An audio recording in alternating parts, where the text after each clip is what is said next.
La Nueva España, siglos XVI a XIX. Descubrimiento, conquista militar y espiritual de México. Bienvenido.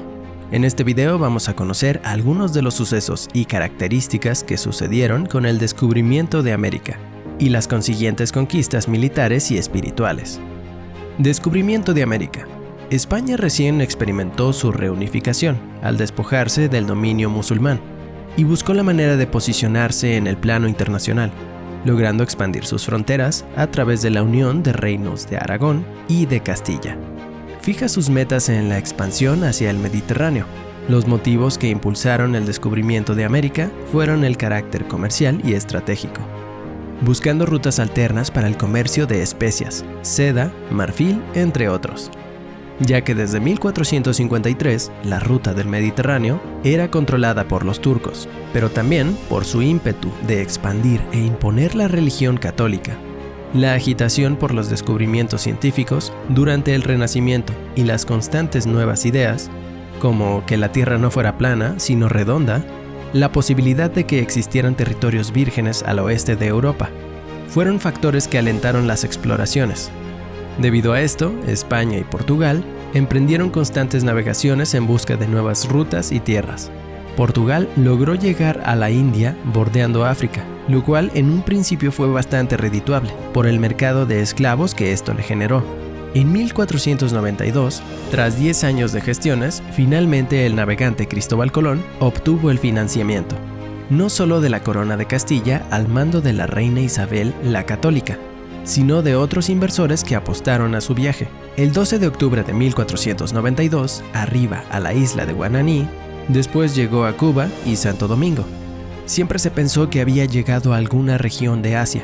Sin embargo, fue 30 años después que se confirmó que se trataba de un nuevo mundo, al cual llamarían América. La llegada de las nuevas tierras despertó las más férreas ambiciones. Las noticias de las riquezas ahí encontradas corrían como pólvora. Todo mundo quería obtener beneficios y cambiar su suerte. Es por ello que la corona comenzó a generar estrategias que le permitieran administrar sus nuevas posesiones.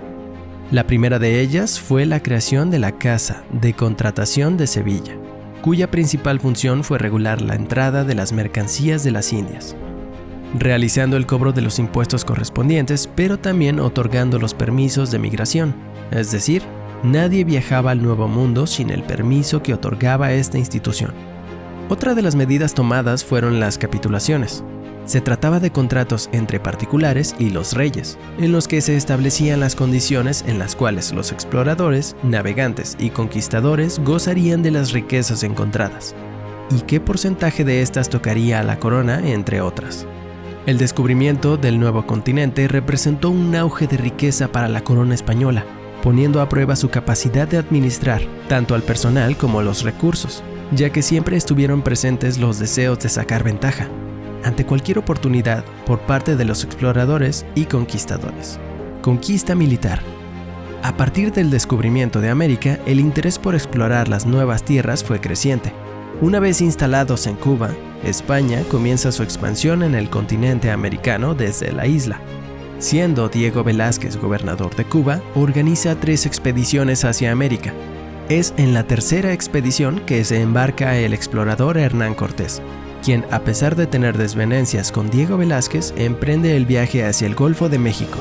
En 1519, Hernán Cortés llega a Centla, poblado de la ribera de Río Grijalva.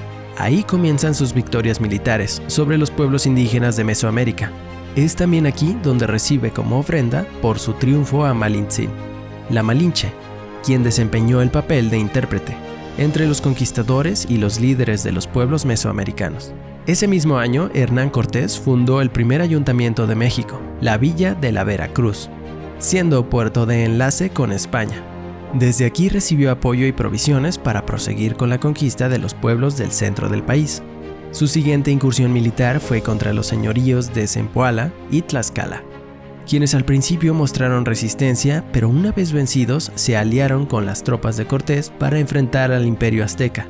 Como era natural, las hazañas del conquistador llegaron a los oídos de la élite azteca.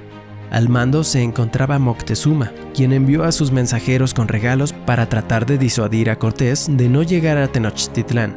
Sin embargo, Lejos de desistir, los presentes ofrecidos incrementaron su curiosidad y ambición. Moctezuma decide recibirlo en Tenochtitlán en su propio palacio, debido a que consideró que se trataba del regreso del dios Quetzalcóatl. Cortés y sus hombres fueron recibidos como huéspedes distinguidos. Es en este momento cuando el gobernador de Cuba, Diego Velázquez, decide poner un alto a las ambiciones de Cortés y envía a Pánfilo Narváez para apresarlo. Para afrontarlo en el camino, Cortés emprende su viaje hacia la costa, vence a Narváez y regresa a Tenochtitlán.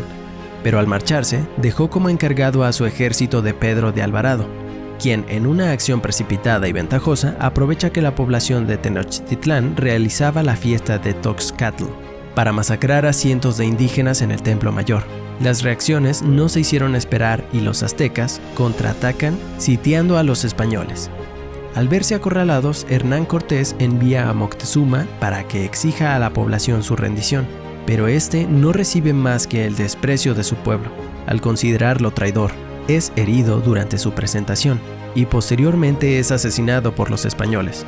Los aztecas no se rinden y persisten con el asedio a los españoles. Este acontecimiento es conocido como la Noche Triste, en la cual el ejército de Cortés sufrió la mayor cantidad de bajas durante su incursión en Mesoamérica. Finalmente, los demás miembros del ejército y Cortés logran escapar, para regresar con una estrategia de ataque al lado de sus aliados mesoamericanos. No olvidemos que el Imperio Azteca tenía varios enemigos, todos los pueblos que sometía y obligaba a pagar tributo. Por ello, resultó sencillo que se aliaran con Cortés, depositando la esperanza de no verse disminuidos por el temido imperio. Mientras Cortés se reorganizaba en Tenochtitlán, hacían lo propio. Cuitláhuac relevó el mando a Moctezuma y comenzó a conformar al ejército, logrando reunir cerca de 500,000 hombres, esperando el regreso de los europeos. En el contraataque, Tenochtitlán es sitiada desde septiembre de 1520. A pesar de estar limitada de sus fuentes de alimento y agua, Cortés no podía doblegarla, pero hubo un factor decisivo en la derrota: el brote de la viruela, que disminuyó de manera significativa a la población. En diciembre de ese año, 1/3 de la población había perecido a causa de esta enfermedad, incluyendo a Tlatoani Cuitláhuac. A raíz de esto, poco a poco Tenochtitlán fue cediendo ante los españoles. El último emperador azteca, Cuauhtémoc, emprendió una lucha desesperada por vencer al enemigo, pero finalmente fue sometido a la tortura para que revelara los secretos del tesoro azteca. El 13 de agosto de 1521, tras la captura de Cuauhtémoc, comienza el dominio español, y con ello el proceso de conquista se extiende a otros territorios. Haber derrotado al pueblo azteca fue un triunfo importante, pues se trataba de una de las culturas de mayor influencia en Mesoamérica. La conquista fue un proceso violento. La tortura, el saqueo, el sometimiento fueron la constante. Por ello, muchos pueblos trataron de resistir el dominio, mientras que otros, por las mismas razones, prefirieron someterse de manera voluntaria, especialmente los pueblos aledaños a Tenochtitlán. De 1521 a 1524, se efectuó el dominio de la zona central de Mesoamérica, mientras que de 1524 a 1549 doblegaron a los indígenas de zonas de Veracruz, Yucatán, Chiapas, Guerrero, Michoacán y Oaxaca. No obstante, durante estos años fue notoria la debilidad de los conquistadores ante los pueblos indígenas. Aún con ello, al fin lograron su objetivo, debido al sometimiento que los españoles ejercieron, su superioridad de armamento y las alianzas que seguían pactando con los señoríos prehispánicos. Comenzó la expansión a la Nueva Galicia y las exploraciones hacia el norte del país. Posteriormente, de 1550 a 1600, las regiones de Aridoamérica fueron ocupadas después de combatir a las poblaciones chichimecas, que en algunas ocasiones presentaron tal resistencia que los europeos tuvieron que construir fortalezas y presidios para someter a los rebeldes. Para consolidar el dominio y evitar que los pueblos sometidos intentaran liberarse, se instauró el sistema de encomiendas. Los conquistadores fueron designados como encomenderos, cuya principal función era de carácter militar. Realizaban una especie de vigilancia en los pueblos y ante la sublevación, actuaban para someter nuevamente a los insurrectos. La encomienda también tuvo como finalidad el aprovechamiento de las estructuras locales, conservar en la mayoría de los señoríos a las autoridades locales, ya que a través de ellas y la organización que ya tenían, sería más fácil el dominio total de la población. Los pobladores seguirían a su líder, a pesar de tener que someterse a los extranjeros. Los españoles, que eran considerablemente menos que los indígenas, aprovechaban la estructura local para las cuestiones tributarias, de abastecimiento y explotación de recursos. Conquista espiritual. De manera paralela a la conquista militar, las culturas mesoamericanas fueron sometidas a la conquista espiritual, la cual consistió en la evangelización de los pueblos indígenas, convirtiéndolos a la religión católica. A partir de 1524, llegan al Nuevo Mundo las compañías mendicantes, los frailes franciscanos, agustinos y dominicos, quienes comenzaron el adoctrinamiento de los indígenas. Su labor se vio fortalecida y respaldada por la corona, debido a que a través de ellos se justificaba la intervención de los conquistadores, ya que el fin último era la salvación de los indígenas al convertirlos al cristianismo, y de esta manera salvar sus almas, pero también para legitimar la obediencia a los representantes de la corona, pues estos eran enviados del rey, quien a su vez era enviado divino. Al respetar al rey, se respetaba la voluntad de Dios. Poco a poco fueron ganando el respeto de los indígenas y lograron instaurar prácticas como el bautismo, la asistencia a misa e introdujeron valores cristianos, sobre todo los relacionados con la sexualidad y el matrimonio. Estratégicamente, la Iglesia logró que parte de la tributación se canalizara en la obra evangélica por medio del diezmo, con lo cual pudieron construir templos y conventos, siendo posible el proceso de conversión, pues los ritos católicos se producían en estas instituciones, llegando incluso a instaurar el culto a un santo en cada pueblo. La encomienda también jugó un papel importante para la evangelización. Los encomenderos tenían la misión de lograr la conversión de los indígenas. Por ello, facilitaron la entrada de las congregaciones para que éstas pudieran cumplir con esa tarea. Son también los indígenas de cada encomienda quienes se encargaran de la manutención de los religiosos. Las prácticas de las comunidades mesoamericanas fueron desplazadas, en muchas ocasiones a través de la violencia.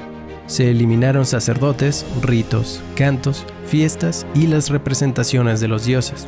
Fueron consideradas prácticas de herejía y por tal motivo quedaron desterradas de las costumbres indígenas. El aprendizaje del idioma fue en las dos vías. Los frailes enseñaron el castellano a los indígenas, pero también aprendieron algunas de las lenguas indígenas para poder acelerar el proceso de evangelización. Destacaron algunos frailes en cuanto a su labor con los indígenas.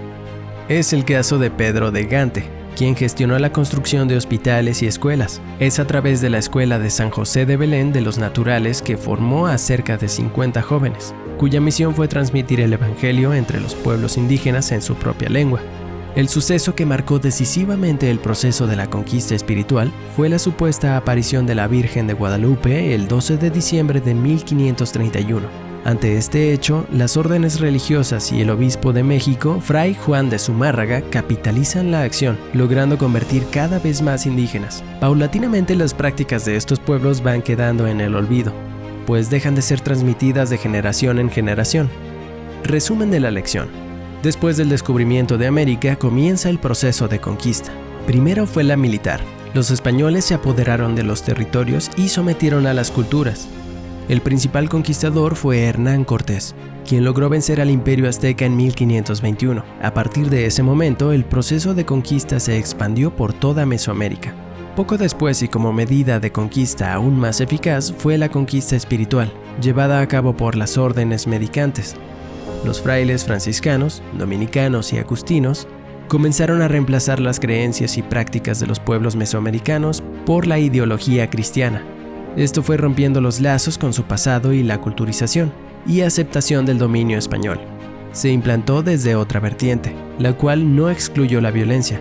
A medida que más indígenas eran evangelizados, el proceso se iba expandiendo a mayor velocidad. Te invitamos a realizar el repaso de la lección a través de los ejercicios que se te proporcionan. Hasta la próxima.